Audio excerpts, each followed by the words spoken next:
लोग को जैसे विदित ही है, पिछले कुछ समय से लगातार पुलिस मुख्यालय, क्राइम ब्रांच दोनों के निर्देश पे लगातार अपराधियों के खिलाफ ये कार्रवाई की जा रही है।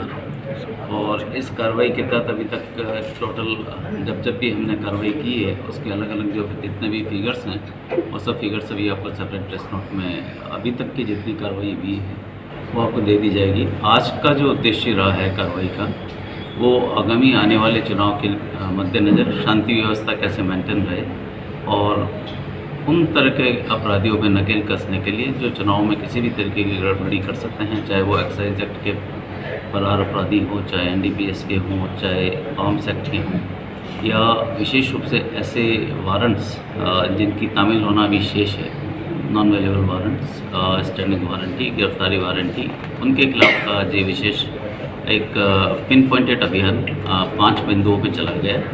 इन बिंदुओं में काफ़ी अच्छी कार्रवाई आज रेंज पुलिस के समस्त पुलिस अधीक्षक और उनकी अधीनस्थ टीम के द्वारा की जाकर काफ़ी अपराधियों को आज गिरफ्तार किया गया है। अनेक प्रकरण भी आज दर्ज किए गए हैं, चाहे वो एनडीपीएस के हो, चाहे एक्साइज के हो, चाहे आर्म्स एक्ट के हो। तो इन सब कार्रवाइयों के माध्यम से हम लोग ये सुनिश्चित करेंगे कि आगे आने वाले समय में रेंज में शांति व्यवस्था बनी रहे तथा आम आदमी को अपनी सुरक्षा का एहसास रहे। इसके साथ साथ पिछले कुछ माह में आपने भी नोट किया होगा कि कुछ घटनाएं हुई हैं, उन सारी घटनाओं को पुलिस ने त्वरित कार्रवाई करते हुए विशेष तौर पर मुझे इस बात की खुशी है कि किसी भी वारदात को पुलिस को डिटेक्ट करने में हार्डली 1 या 1.5 दिन में उन्होंने वारदातों को डिटेक्ट कर लिया और उनके कुछ मुलजिमों को भी उन्होंने अरेस्ट करने में हाथों हाथी सफलता प्राप्त की और काफ़ी रिकवरीज भी उन प्रकरणों में दर्ज की गई है।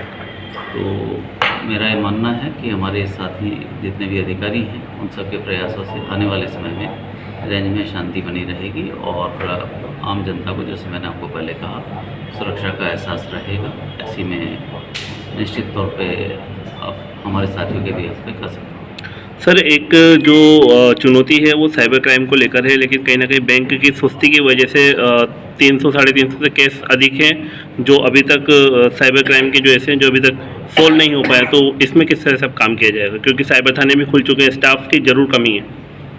देखिए, साइबर थाना ऑफिशियली हमारे यहाँ पे खुल चुका है और इसके अलावा भी हर थाने पे मैं अब सभी जनता के नॉलेज के लिए वापस ये बात रिपीट कर रहा हूँ कि कहीं भी अगर किसी के साथ में कोई साइबर फ्रॉड होता है तो संबंधित थाने में भी वो रिपोर्ट दर्ज करा सकता है, एफआईआर दर्ज करा सकता है। प्रकरण की ग्रेविटी के हिसाब से या ऐसा कुछ जहाँ लगा तो वो साइबर थाना उसको अपने साथ में उस केस को अपने साथ टेकअप कर सकता है। ये बात सही है कि पुलिस साइबर क्राइम के केसेस पुलिस के लिए भी पिछले 5-7 सालों में ही ये चैलेंज नए तौर पे उभर के आया है और इसमें अब हमारी भी टीमें लगातार ट्रेन होती जा रही है और आपने महसूस किया होगा कि अब साइबर क्राइम जितना आज से कुछ साल पहले होने के बाद में खोलना बहुत मुश्किल होता था, अब लगातार कुछ वारदातें होती है तो उसको ट्रेस आउट भी जल्दी किया जाता है। फिर भी मैं मानता हूँ इस क्षेत्र में अभी काफ़ी कुछ कार्य करना शेष है। सर, पुलिस तो काम करती है लेकिन कहीं ना कहीं बैंक की लापरवाही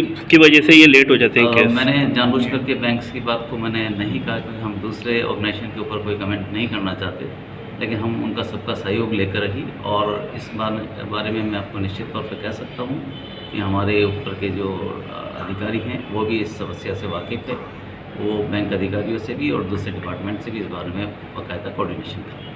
सर, एक सवाल मैं पूछना चाह रहा था कि जो आपने अभी 1 दिन की जो कार्रवाई करी है, ऐसे मार्च से लेकर अब तक 6-7 कार्रवाई, एक अभियान, 1 दिवसीय अभियान हो चुके हैं। इनके पकड़ने के बाद की प्रक्रिया क्या है? ये हम जाते हैं, ये जेल में जाते हैं, हवालात में डालते हैं, क्या कर रहे हैं उसमें? ये तो बहुत आपने सीधा सा सवाल पूछा है।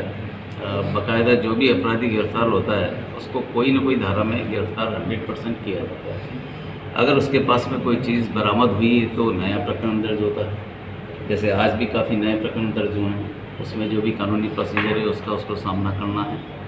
इसके अलावा बहुत से अपराधी जो नॉन अवेलेबल वारंट्स में, गिरफ्तारी वारंट में या स्टैंडिंग वारंटी जो निकले उनको संबंधित कोर्ट में पेश कर दिया जाता है। वो माननीय कोर्ट के ऊपर डिपेंड करता है कि उनके खिलाफ आगे क्या कार्रवाई करती है। इसके अलावा जो बहुत से अपराधी और रजिस्ट्री शीटर्स ऐसे हैं जिनको हम लोग पाबंद कराते हैं, 151 में पाबंद कराते हैं और भी जो धाराएँ संभव है उन सब धाराओं में उनको पाबंद कराते हैं। 151 में अरेस्ट करके 24 घंटे तक पुलिस रख सकती है। ज़रूरत हो तो उनको आगे जैसे भी कराया जा सकता है, अगर SDM कोर्ट परमिट करे तो। इस तरीके से सभी अपराधियों के खिलाफ कहीं ना कहीं किसी न किसी रूप में कार्रवाई रहती है, जिससे उनके ऊपर अंकुश बना रहता है। सर चाकूबाजी अभी भी एक चैलेंज बना हुआ है पुलिस के लिए। सही है, अभी भी एक चैलेंज पुलिस के लिए सर, आप हमेशा। पकड़ तो रहे हो लेकिन अपराध भी कम नहीं है। देखिए, अपराधों में अगर आप देखेंगे रिलेटिवली तो काफ़ी फ़र्क पड़ा है, और वही चीज़ में जानकारी आप लोग से भी जब स्टार्ट में प्रेस कॉन्फ्रेंस शुरू कर रहे थे, उसके पहले आप लोगों से बातचीत की थी, और स्वयं आप लोगों ने भी इस बारे में स्वीकार किया है कि इसका फ़र्क पड़ा है। ठीक है सर। किस तरह का अभियान चलाया जा रहा है ये शांतिपूर्ण चुनाव होने के लिए? आज का जो अभियान है वो हम ऐसे अपराधियों को भी इसमें सेलेक्ट किए हैं जो पिछले चुनावों में किसी न किसी रूप में सक्रिय थे, उन पर नकेल कसने के लिए ये अभियान चलाया। ठीक।